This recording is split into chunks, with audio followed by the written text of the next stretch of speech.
El poder se concibe como esta posibilidad de generar bien en muchos casos. En otros casos, hay personas que sienten que el poder les da justamente la posibilidad de pisar a los demás y de trabajarlos para sí mismo.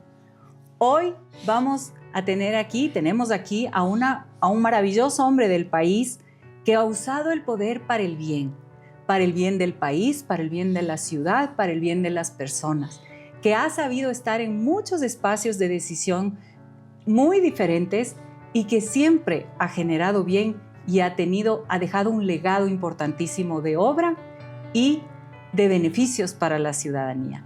Él es el general Paco Moncayo. Bienvenido, Paco, qué gusto tenerlo aquí en La Puerta Abierta. Muchas gracias, Verónica, muy honrado de estar con usted para tener un programa que ya está famoso por lo agradable que es. Muchas gracias. Bueno, es el poder de abrir la puerta para que podamos escuchar esas experiencias maravillosas de personas como usted que han manejado espacios de decisión con muchísimo poder para generar bien. ¿Cómo ha sido para usted en sus diferentes ámbitos, como militar, como estratega, como padre, como ciudadano, como alcalde de la ciudad de Quito durante 2 periodos, además con mucho éxito? ¿Cómo ha sido ese poder? ¿Cómo lo ha sabido manejar para generar bien y siempre con esa integridad que le caracteriza? La verdad es que el poder está detrás de todas las relaciones humanas. Y como usted bien lo plantea, puede usarse para el bien o para el mal. Lo importante, sin embargo, creo que viene con los valores que le inculcan la familia. Creo que de allí nace la forma de ser suya a futuro. Yo tuve un padre, un hombre muy culto, abogado, que también desempeñó funciones muy importantes, fue legislador, asambleísta constituyente, y tuve una madre maestra. ¡Ah, qué bello! Entonces, eso uno recibe sin duda en el hogar, pero a lo largo de la vida, las orientaciones obligan a tomar decisiones en momentos complejos. Exacto. Y entonces usted necesita tener alguna guía de conducta. Al margen del tema religioso, claro, yo siempre, y en mis conferencias de liderazgo, en fin, hablo de Jesucristo. Y a los burócratas de las distintas funciones que yo he tenido, y a los políticos les he dicho esto: miren, Jesucristo, Hijo de Dios, bajó a la tierra y dijo: he venido a servir, no a ser servido. Así es. Además, lavó los pies de sus propios discípulos y de los mendigos. Sabiendo además que le iban a traicionar los propios discípulos. Claro. Y ya sabía, además. Pero algo esencial, Verónica, y para usted que es una lideresa, no hay liderazgo que no sea apostólico. Qué bello. Entonces, sí. Jesucristo no se rodeó de reyes, de príncipes, de millonarios, no, se rodeó de personas que vio él que tenían un gran perfil para llevar el mensaje al mundo. Solo fueron 12. Uno le traicionó, quedan 11. Claro.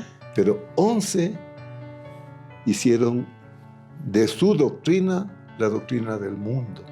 Conquistaron el Imperio Romano. Y en fin, esa es la primera lección que deberíamos tener los que servimos, los que tenemos poder, para servir, no para servirnos, para entregarnos, no para exigir que los otros nos entreguen honores, alabanzas, riquezas, ¿no es cierto? Me parece que eso, como le digo, viene un tanto del hogar, viene de la propia vida de uno, pero sí, eso es lo que le sirve también a una persona cuando esté en momentos difíciles y tiene que tomar decisiones difíciles como me ha correspondido, ¿no? En la vida. Mire usted, comandar 53,000 oficiales y soldados en una guerra. Eso realmente es uno de los momentos más cruciales que vivió usted en su vida. Pero por supuesto, algo así, porque usted toma decisiones que van a afectar a esas personas, que van a afectar a sus familias, que van a afectar al país. Claro, un país que ha tenido tantas derrotas, que desde la escuela nos enseñaban que el 41 nos invadieron, que el 42 nos impusieron un protocolo vergonzoso. Así es. Usted, cuando tiene que tomar decisiones de ese tipo, no puede arriesgarse a repetir los errores. Y ahí usted se juega todo lo que usted es, todo lo que usted desea, todo lo que usted ama, todo lo que usted ha soñado, ¿no es cierto? Pero en cada decisión como esas que, bueno, ya son extraordinarias, en cada decisión de la vida, la cosa es similar. Es un tema de opciones. La opción siempre está presente. ¿Y cómo dilucidar esa opción de tomar una decisión A o B con todo el poder de la decisión, sabiendo que además la decisión es en solitario?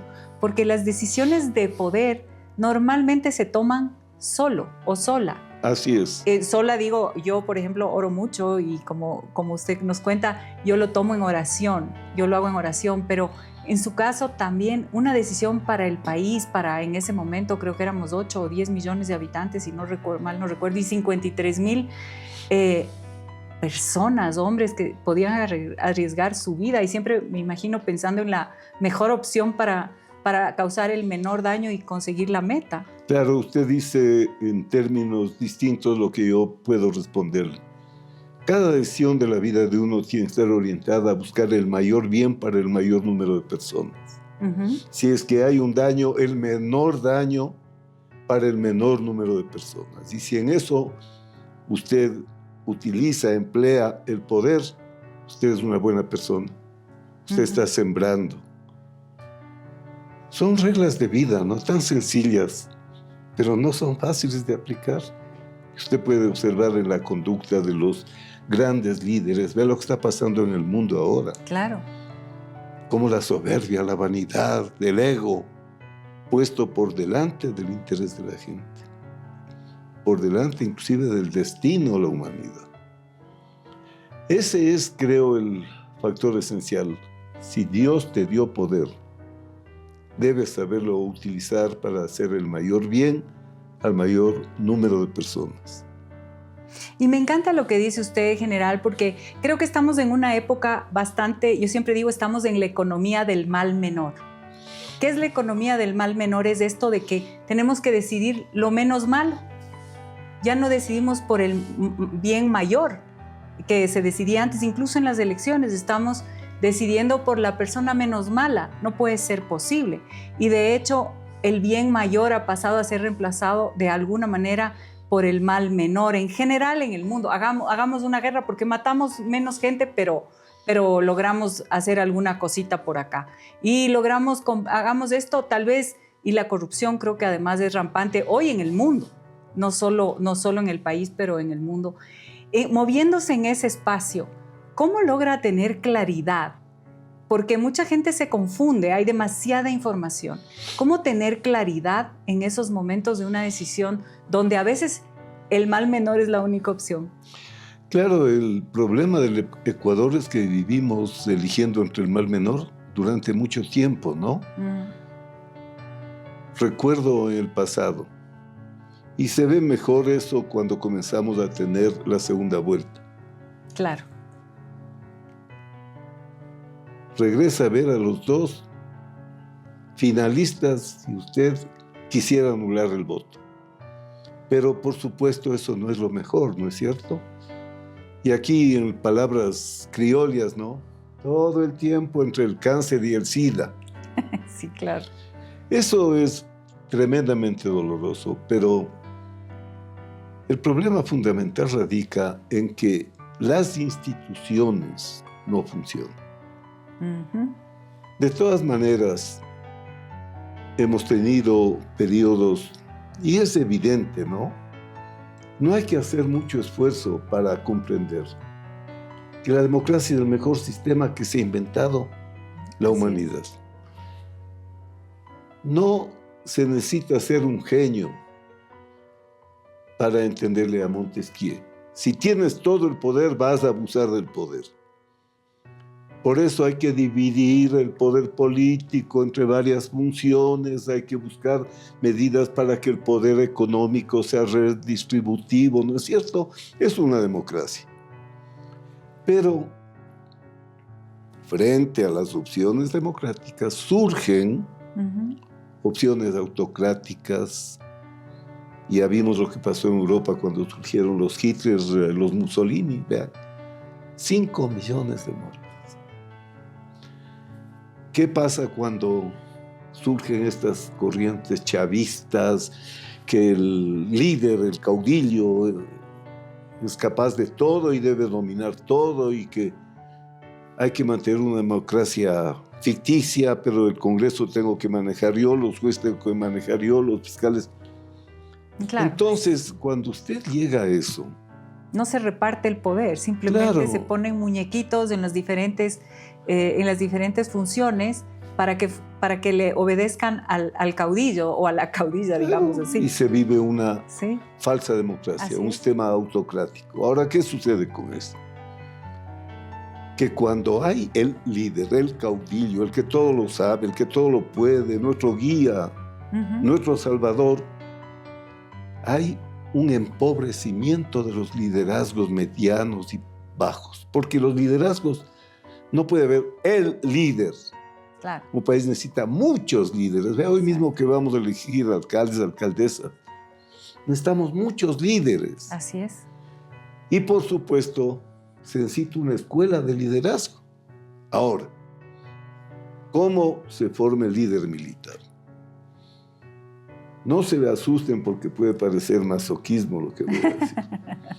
Pero yo entré al colegio militar de 16 años. Durante 5 años me levanté a las 5 de la mañana, pasé por las duchas de agua helada, salí a formar y el oficial nos preguntaba, ¿para qué vamos a trabajar en este día?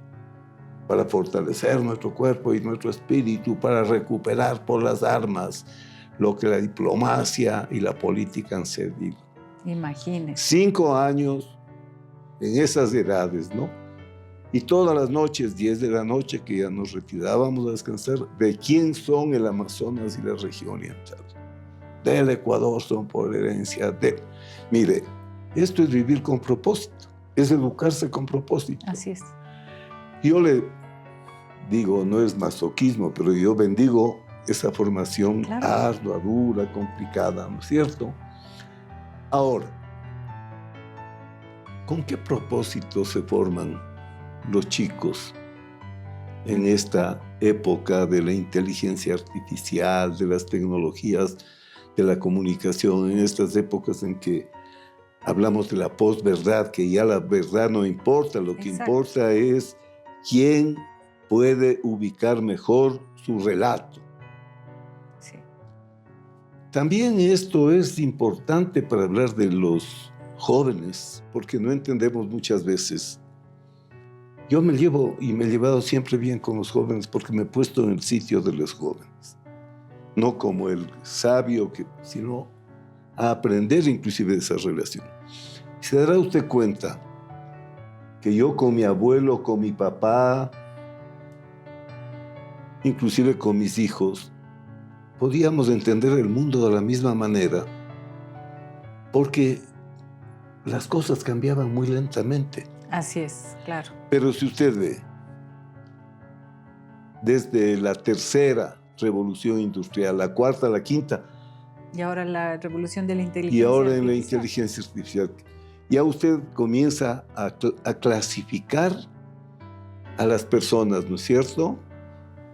Centennials, millennials, ahora es la generación alfa y están naciendo la generación beta. Esto tiene un enorme significado, porque los que estamos acá en otras etapas debemos entender a esa gente, no querer que ellos piensen como nosotros, que ellos actúen como nosotros, ¿no es cierto? Y le voy a hacer una pregunta ahí porque creo que es fundamental. Cuando muchos de nosotros siempre hemos dicho el tiempo pasado fue mejor, pero el tiempo pasado es lo que fue.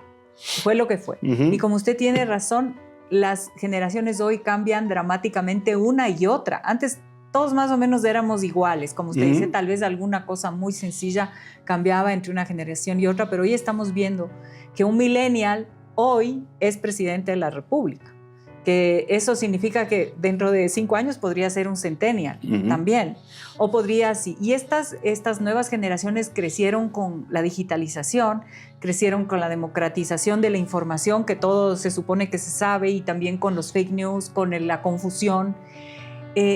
En ese espacio de confusión, que la confusión es un poder, el confundir a la gente te da poder, porque la gente no sabe para dónde ir, se vuelve debilitada, y tú puedes, si sabes para dónde ir, conoces a dónde quieres ir, pues todos te van a seguir, porque el que da o la que da dirección, pues gana el puesto de autoridad, ¿no es cierto?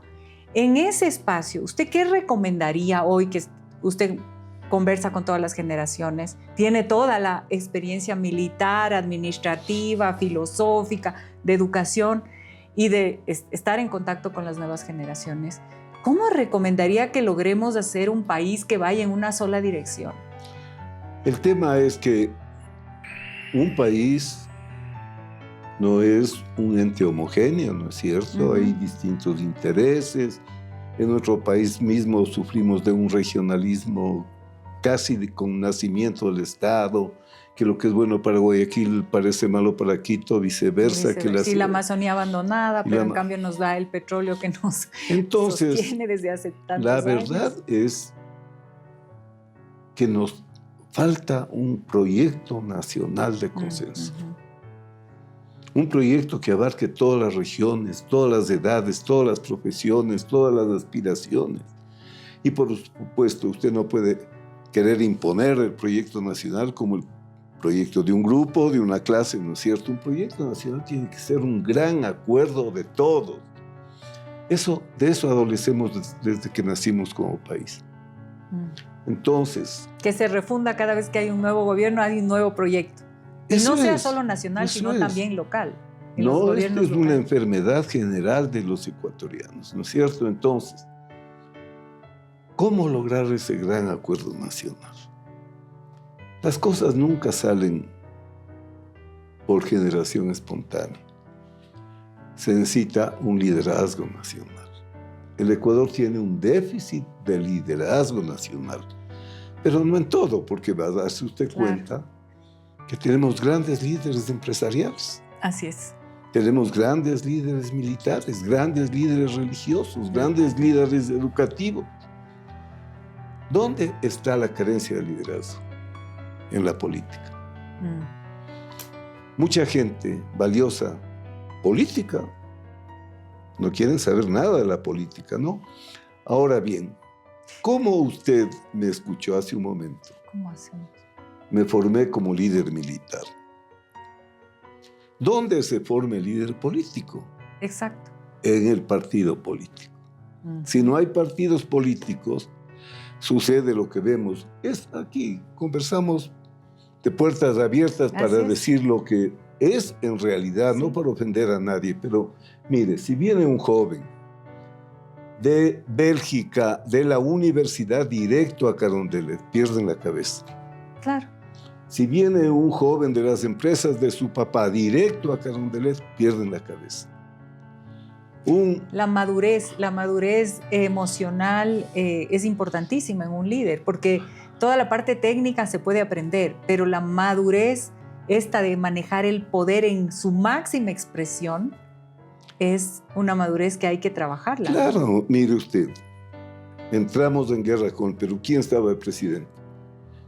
Un hombre de su edad, un arquitecto, que había sido alcalde de Quito, que había sido 2 veces ministro, que era consultor del BID. Entonces, con ese recorrido llega a Carondelet, no pierde la cabeza. Estos chicos, no por chicos, sino porque el propio sistema se presta para ello, llegan de golpe a Carondelet y los honores de los militares, de los policías, pierden la cabeza. Entonces, una lección que tenemos, necesitamos un proyecto nacional Para que haya un proyecto nacional de consensos tenemos necesidad de un liderazgo político. Para que haya liderazgo político se necesita escuela de líderes políticos. ¿Cuáles son esas escuelas? Los partidos. Y hoy los partidos están muy disminuidos por la ley de partidos, que también yo creo que fue una agenda política clarísima que el correísmo puso, y lo digo con todas las letras, para debilitar a los partidos políticos, de manera que justamente en esta acefalía de escuela de liderazgo político se genere esta situación de debilidad política del país, porque eso es lo que es, una debilidad política del país y unas instituciones draconianas que lo que hacen con los empleados públicos o los funcionarios públicos es perseguirles cuando hacen y cuando no hacen. Pero cuando hacen y son personas probas, les caen todas las multas, les caen todos los juicios, y a quien de cierta manera es medio corrupto o es corrupto, no sé dónde están y a quién persiguen, porque hoy por hoy han caído algunos. Pero al empresario que se mete a ser político, o a la persona privada que se mete a ser político, generalmente sale muy asustada porque la persecución política es muy, muy dura. Claro, incluso daña a su familia y a su patrimonio. Lo que usted acaba de decir es una verdad que se puede comprobar. Absolutamente. Fidel Castro sobrevivía del apoyo de la Unión Soviética. Cuando colapsó la Unión Soviética, como han colapsado todos los temas autoritarios verticales, se quedó huérfano. Claro. Regresó a ver a Chávez y Venezuela y el petróleo de Venezuela. Y él se inventó el modelo de este falso socialismo del siglo XXI. Entonces, como no podían poner el modelo cubano de partido único, vieron el modelo mexicano del partido hegemónico. No se olvide que el PRI gobernó, creo, 70 años. Sí. Entonces, hábilmente, crearon esta ley, este código de la democracia, y hoy tenemos 230 partidos y movimientos en un país de 18 o 19 millones de habitantes. 230 movimientos, desde nacionales hasta parroquiales. Así es. Pero habrán 230 ideologías, 230 formas de ver el mundo. Muy difícil, muy difícil. El rato que usted fractura así el sistema, el partido de gobierno va a ganar siempre. Eso pasó y el fraude se institucionalizó. Pero cuando Lenín Moreno se les vira, porque así es, entonces el que llegue se apodera de este sistema. No quieren cambiar el sistema. Y de hecho ahora se volvió el sistema aún más difícil con la última reforma. ¿No? Es decir, hoy aún está más fragmentado, increíblemente. No sé si es que realmente se dieron cuenta de que esta última reforma a la ley de partidos fue tan grave que ahora es más difícil todavía que se hagan uniones o se hagan alianzas de partidos para apoyar a un candidato. Claro, pero imagínese usted lo que está pasando. Bueno, y ese es no un error, una equivocación, es una estrategia, como usted planteó. Fue una estrategia. Cambia de dueño Carondelet, pero ya no le topan la estrategia, pues. Criticábamos cuando era de Correa. Ahora estamos, no, pues esto es la mejor forma de yo controlar todo, dominar todo. Entonces, claro, aquí necesitamos una revolución política. No digo salir a darnos balas, no. Una revolución política.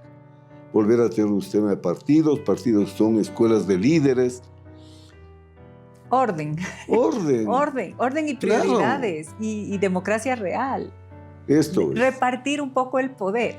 Por supuesto. Porque eso es, repartir un poco el poder.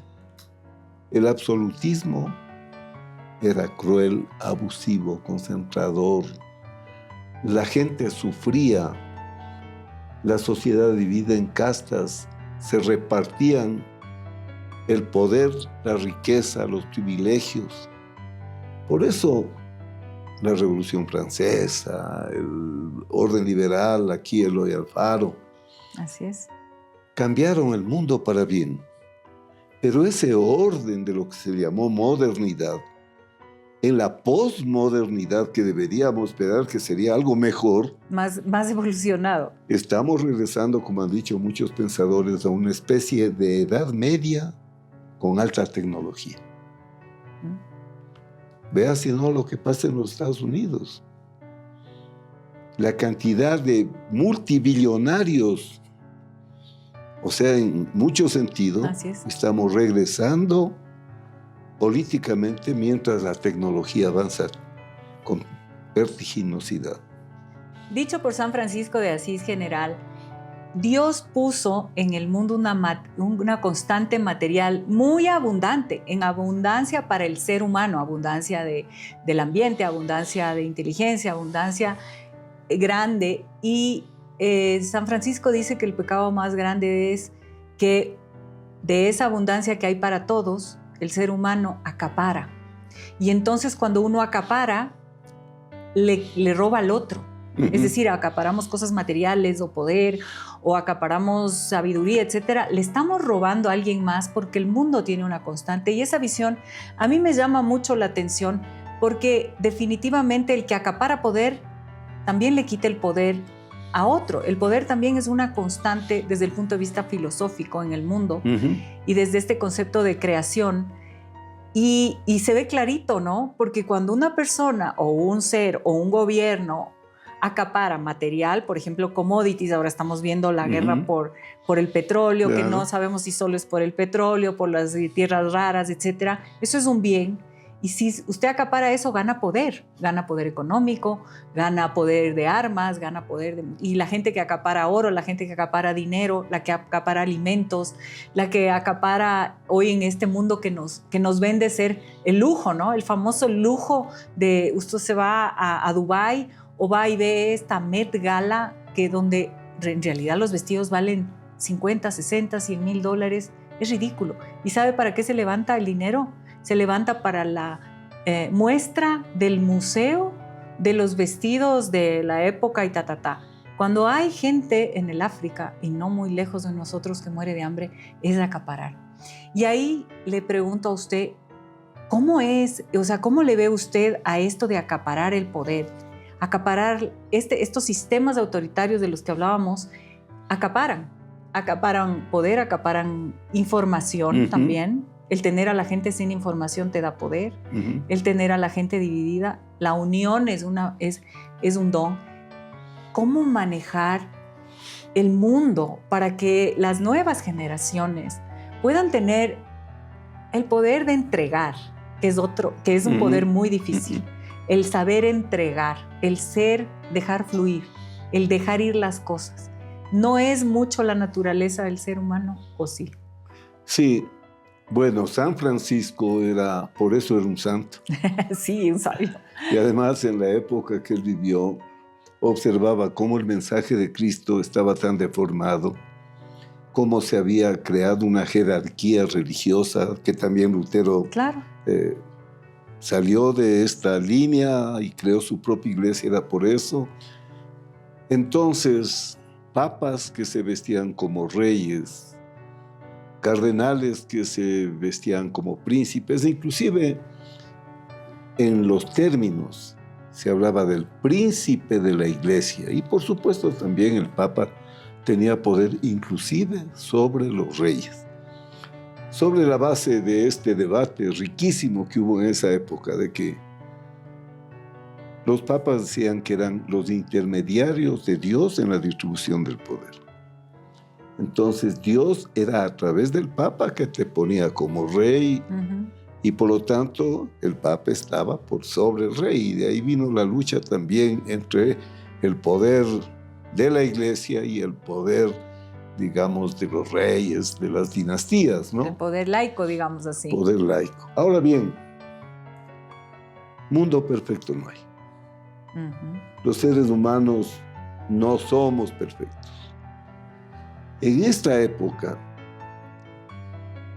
todavía había una fuerza espiritual, inclusive excesiva, ¿no? Porque para que te portes bien, para que cumplas con tus deberes, tenías toda una cantidad de sanciones que te podían llevar de la quinta paila o por lo menos al purgatorio hasta... Eso servía mucho también para el control de la Iglesia sobre el poder político. Hay libros fantásticos, ¿no? Ken Follett escribe unas novelas maravillosas, históricas, y allí cuenta cómo, por ejemplo, el sacerdote, a ese bárbaro señor feudal que salía y cometía tropelías, le tenía en pánico porque no le daba la absolución. Claro, claro. Bueno, pero pasa el tiempo. Y más bien hoy estamos en un mundo al revés. Estamos en un mundo al revés, claro. Ahora, claro, en esa situación, ¿qué necesitamos? Incluso hay una crisis de autoridad en general con los padres, que nace de la familia, con los jefes, en los colegios con los profesores, con el relativismo de yo lo mío, pienso en mí. ¿Cómo manejar eso? Claro. Pienso que tal vez una de las razones por las que los gobiernos se vuelven tan autoritarios es porque es difícil manejar a la población. No, yo creo que es al revés, no. Y lo hemos demostrado en esta ciudad. Lo peor que puede pasar es culpar a la gente de una mala gestión, una mala administración. Claro que no. Entonces volvemos al mundo real, que no es el de San Francisco. Que no es el de San Francisco. Y el mundo real es... Pero que sí es que la gente acapara. El mundo real es de que hay que poner leyes para evitar los excesos y los abusos que conducen a esta situación de tanta diferencia, ¿no? Como estamos hablando de África con Europa, Estados Unidos, y no en nuestro propio país, ¿no? En la zona rural, con la ciudad. En fin, siendo esta una realidad, por eso también han surgido ideologías distintas. Por eso surgió el comunismo, el socialismo, por los excesos del capitalismo. En los años de 1870, en la primera revolución industrial, niños, niñas, porque en la explotación del carbón tenían que entrar por túneles y solo podían entrar los niños, ¿no es cierto? Las niñas trabajaban 10, 12 horas. Y creo que también en algunas partes del mundo y en algunos lugares todavía hay un trabajo absolutamente denigrante. Claro, una explotación bárbara. Entonces, sí. Vuelvo yo a la necesidad de democracias fuertes, democracias sociales, democracias sólidas, democracias que incorporen a todos. Porque en nuestro país, ¿cómo hacemos para ir desde este momento que tenemos una democracia, ¿no es cierto? Tenemos una democracia que tiene, digamos, como las familias, disfuncionales, porque han habido cosas que nos han llevado a este punto, históricas y en los últimos 20 años todavía más. Pero el mundo en general está un poco disfuncional, bastante disfuncional dependiendo en los diferentes países. ¿Cómo volver a organizarnos una vez que, volver a organizarnos a través de reformar las leyes, de abrir espacios para entregar un poco de poder? Y la otra pregunta es, ¿realmente existe hoy la izquierda y la derecha? Porque yo veo que el mundo está entre el populismo y la democracia. Sí. La de izquierda y la derecha hoy tienen unos ciertos lineamientos, pero el socialista parece de derecha, pero es populista, el de derecha parece socialista, pero es de izquierda, y hay gente que se dice que es de centro. Al final... Bueno, esas son categorías de la era moderna. Ya son caducas. Ya están superadas. Están superadas. De todas maneras, hay que partir de una premisa. La solución nunca va a ser volver al pasado. No, claro que no. La solución siempre va a ser construir el futuro, que es la pregunta que usted me está planteando, ¿no? Y para construir un futuro con menos explotación, con menos miseria, con menos enfermedad, con menos corrupción, la historia a sí mismo nos cuenta que no hay un modelo mejor que la democracia. Porque también no hay que olvidarse de que no todo el que logra poder lo logra para el mal, ni lo ha logrado siguiendo por caminos perversos. No, claro que no. ¿No es cierto? También hay la fábula del padre que dio a todos sus hijos cantidades iguales. Uno trabajó, se esforzó, el otro dejó guardado. Bueno, necesitamos construir un futuro mejor para los jóvenes, para todos. Y esto es tarea común, pero vuelvo a decir, al menos que alguien se pudiese inventar algo que no veo, la democracia sigue siendo el camino. Ahora es una democracia en la era de la inteligencia artificial, en la era del celular. No vamos a querer que los chicos de ahora sean como fuimos nosotros, ¿no es cierto? Ujú. Pero sí nos queda una responsabilidad a los que estamos en una posición de influencia, a los que tienen poder, de usar ese poder para el bien, de construir una sociedad mejor, de tener países más solidarios, de redistribuir de una manera correcta los ingresos que el país tiene por los recursos que dispone, ¿no es cierto? Que no son recursos de una persona, de una familia, son del país. No es tarea fácil. No estamos en el mejor momento en el Ecuador para eso. Además, esto ya es un pragmatismo casi pesimista. Usted tiene que jugar con las reglas del juego. Y lastimosamente las reglas del juego no las ponemos nosotros. Los pone El que tiene el poder. el que tiene O los mayor que tienen poder el o los poder. que tienen mayor poder. Hablando en ese sentido, por ejemplo, hay una disputa entre si conviene tener un país hegemónico como ha sido Estados Unidos después de la implosión de la Unión Soviética, o si conviene tener un sistema multipolar. Para países como los nuestros, un sistema multipolar es mucho más beneficioso. ¿Usted Porque cree en el podemos sistema jugar, multipolar? claro, podemos jugar estratégicamente sobre la base del interés nacional y no ser coaccionados para actuar sobre la base del interés de afuera. Hoy mismo, aquí no es, y aquí sí no, el estadista tiene que ser frío, el estadista tiene que ser pragmático. Usted, cuando es débil, no puede alinearse porque al que se alinea le abusan. El Perú ha sido sabio en eso siempre, toda la vida. Cuando usted tiene opciones, le respeta. Mire un caso particular. Desde que yo era teniente, joven, hablábamos del puerto de Manta Así es. y de la vía transoceánica. Y está en Chancay. Yo estoy hablando de 50 años que no hemos hecho No nada. hemos hecho nada. Los peruanos ya está Chancay. Como ya está Chancay, ya los Estados Unidos están anunciando construir el mayor puerto militar en el Pacífico Sur, en el Perú. O sea, el estadista tiene que ser pragmático. Tiene que velar por el interés general, no de ahora. Hay ocasiones en las que hay que exigir sacrificio a la gente. Eso le iba a decir, el sacrificio es parte del avance, ¿no? Porque Claro. no podemos ir por la vida loca y todo fácil. Creo que en general, para el avance personal, el sacrificio es importante y entrenar la voluntad. Y lo mismo pasa con el país, hay que hacer sacrificios, ¿no?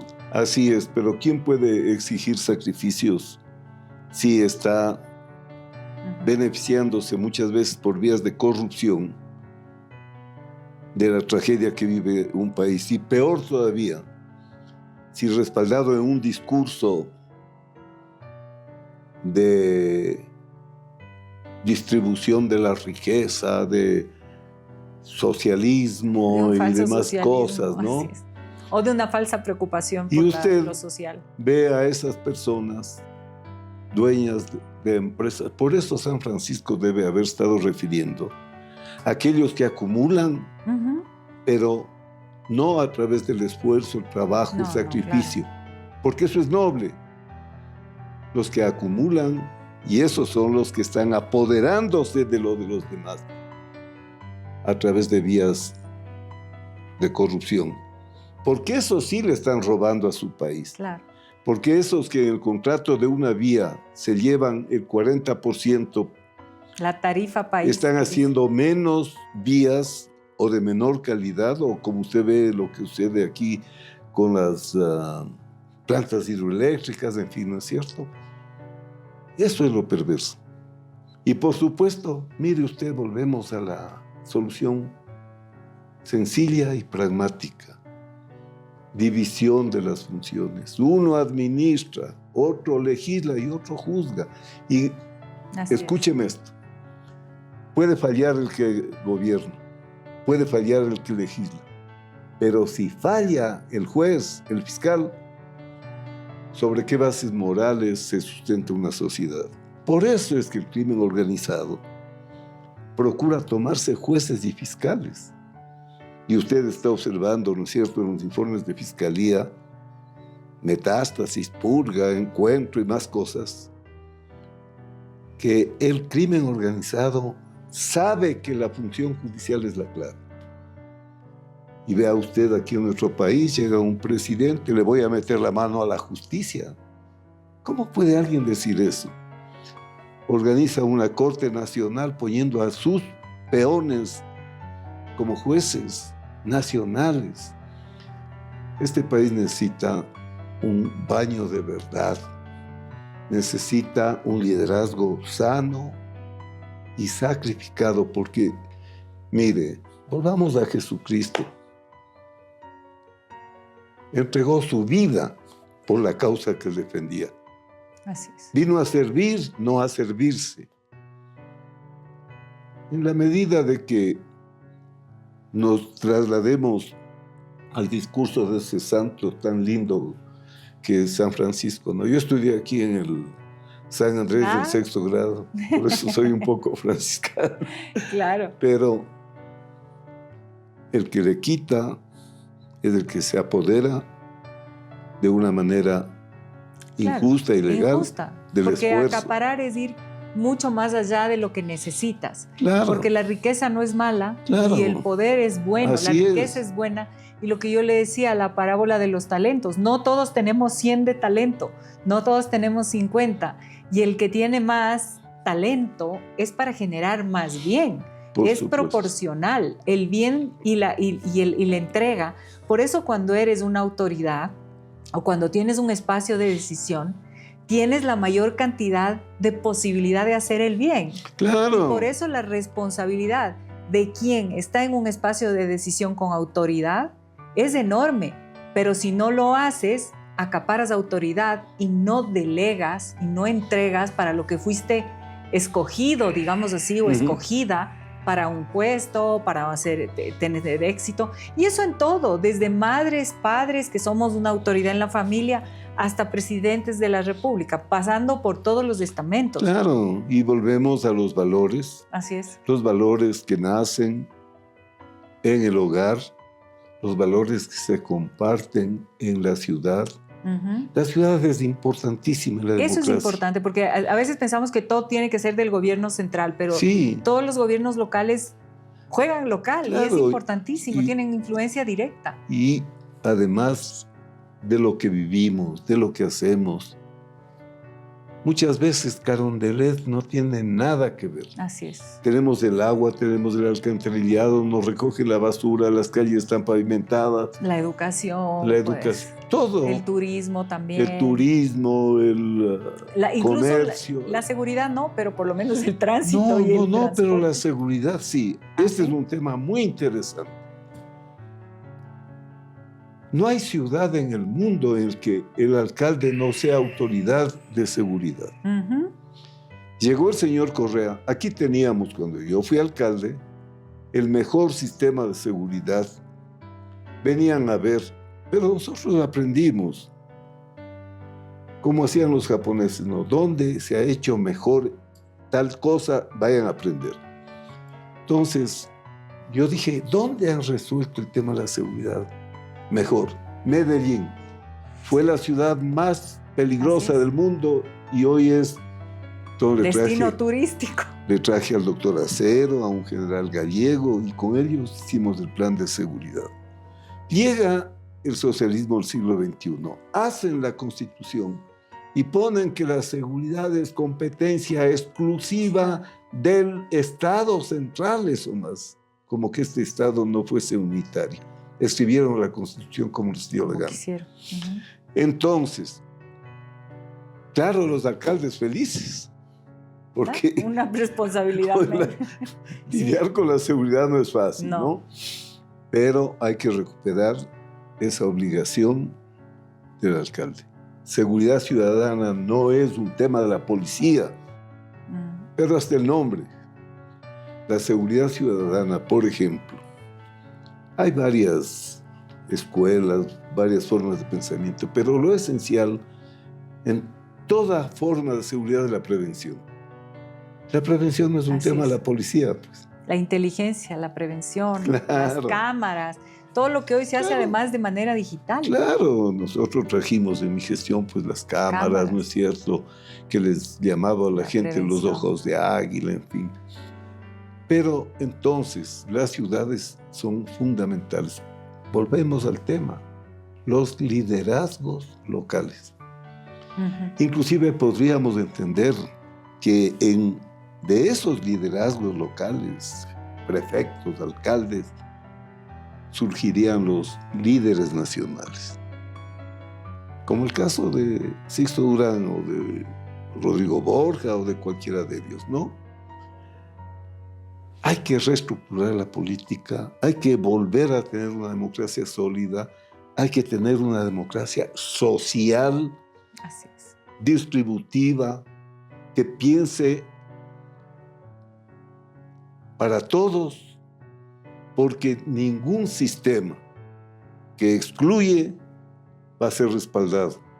Vamos a votar porque es obligatorio, porque tenemos que sacar Y volvemos al mal menor. Y volvemos al mal menor. Qué lindo que era votar por el bien mayor. Sí.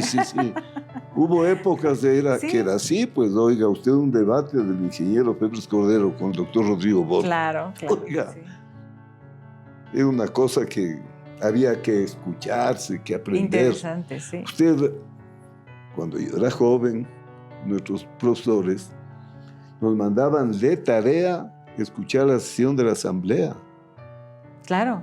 Para aprender el bien decir, el bien razonar, el bien exponer. Hoy les prohíben para que no tengan una enseñanza negativa. Hay que cambiar, no hay que quedarse en las lamentaciones. Sí se pueden hacer las cosas, está en manos de cada uno de nosotros, pero de cada uno de nosotros. No puede esperar nadie que asome un redentor. Porque buscando el redentor, ¿no? Nos perdemos de asumir todos la parte que nos toca. Ese es el caudillismo que ha sido también ha hecho tanto daño a este país, ¿no? El caudillo. Todos regresando a ver a Carondelet. Mire, ¿cómo es la historia del Ecuador? Esto no pasa en otras partes. La historia del Ecuador está periodizada. El florianismo, el velasquismo, el garcianismo,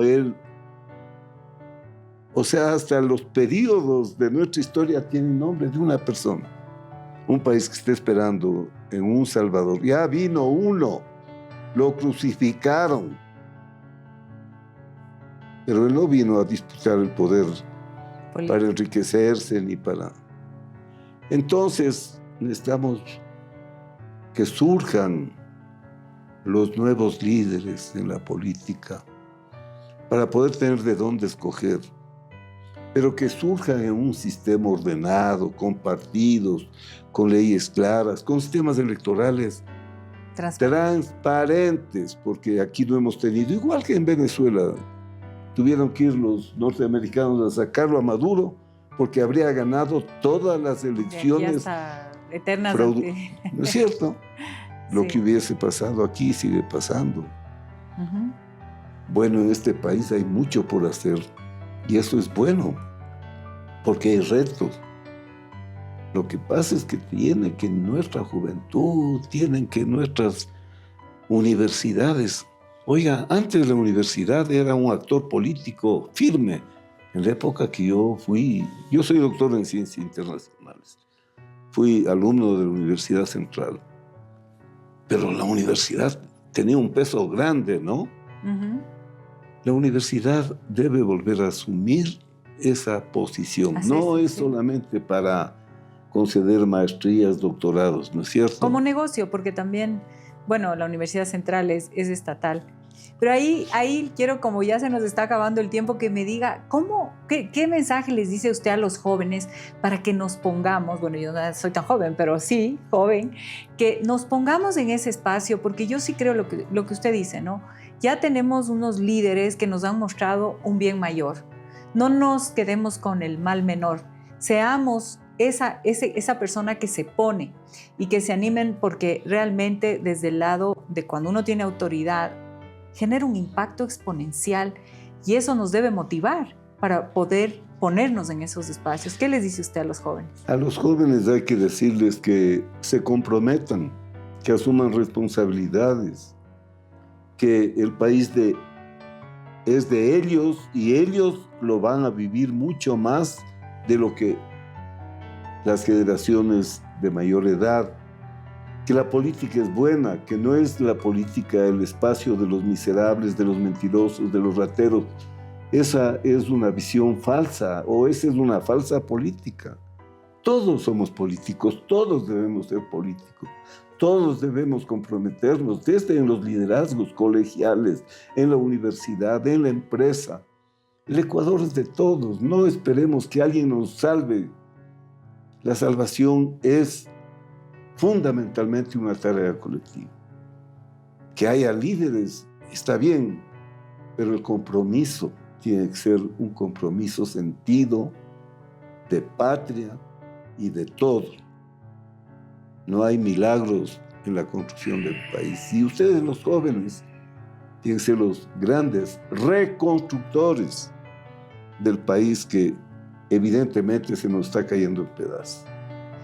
Muchísimas gracias, Paco, qué gusto tenerle aquí, y me quedo con eso que usted dijo, de que cada uno de nosotros tiene que hacerse cargo y responsable de mejorar este país, de cambiarlo y abrir la puerta a un futuro mejor.